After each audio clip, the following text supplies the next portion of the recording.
Ancaman di bidang Ipolexos Bundankam. Pengertian ancaman.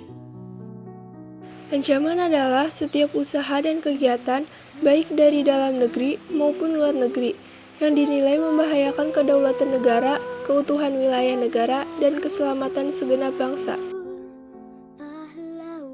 Ancaman non-militer atau nirmiliter memiliki karakteristik yang berbeda dengan ancaman militer, yaitu tidak bersifat fisik, serta terbentuknya tidak seperti ancaman militer, karena ancaman ini berdimensi ideologi, politik, ekonomi, sosial budaya, pertahanan, dan keamanan.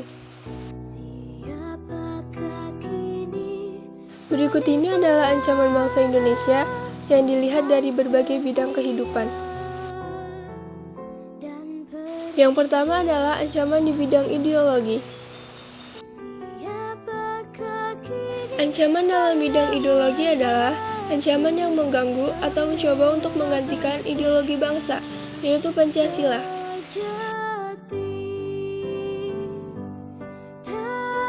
Berikut adalah contoh ancaman di bidang ideologi. Yang pertama yaitu lemahnya pemahaman masyarakat tentang ideologi bangsa, yaitu Pancasila. Hal tersebut menyebabkan perilaku masyarakat tidak sesuai dengan nilai-nilai Pancasila. Yang kedua yaitu memunculkan berbagai gerakan separatis karena adanya perbedaan ideologi. Yang kedua adalah ancaman di bidang politik.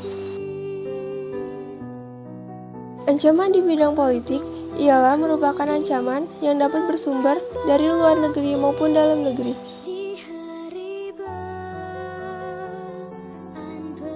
Berikut adalah contoh ancaman di bidang politik. Yang pertama adalah terorisme. Terorisme adalah ancaman kekerasan untuk melakukan suatu tindakan yang ditujukan kepada sasaran secara acak. Yang kedua adalah korupsi. Korupsi adalah tindakan memperkaya diri sendiri atau mengutamakan kepentingan pribadi daripada kepentingan politik. Yang ketiga adalah ancaman di bidang ekonomi. Ancaman di bidang ekonomi merupakan segala jenis usaha dan kegiatan, baik itu yang berasal dari dalam maupun luar negeri, yang dinilai mengancam dan membahayakan keamanan finansial serta pertumbuhan ekonomi nasional bangsa Indonesia.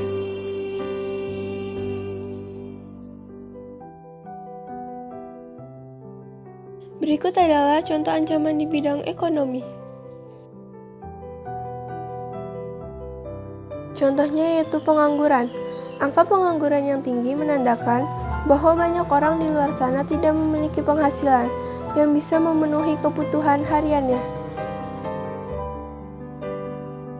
Yang keempat adalah ancaman di bidang sosial budaya. Ancaman di bidang sosial budaya ada dua macam, dari dalam dan dari luar. Ancaman dari dalam berupa isu kemiskinan, kebodohan, keterbelakangan, dan ketidakadilan. Ancaman dari luar berupa masuknya nilai-nilai budaya asing yang sudah terbendung. Yang terakhir adalah ancaman di bidang pertahanan dan keamanan.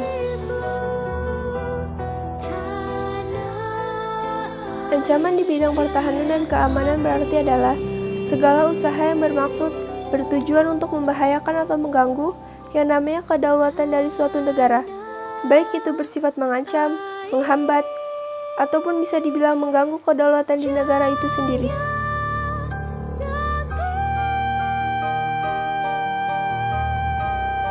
Berikut adalah contoh ancaman di bidang pertahanan dan keamanan.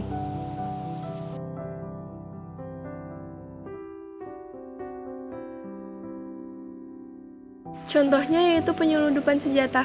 Penyelundupan senjata berbahaya bagi keamanan dan kesatuan bangsa Indonesia, karena senjata ini sangat rawan disalahgunakan.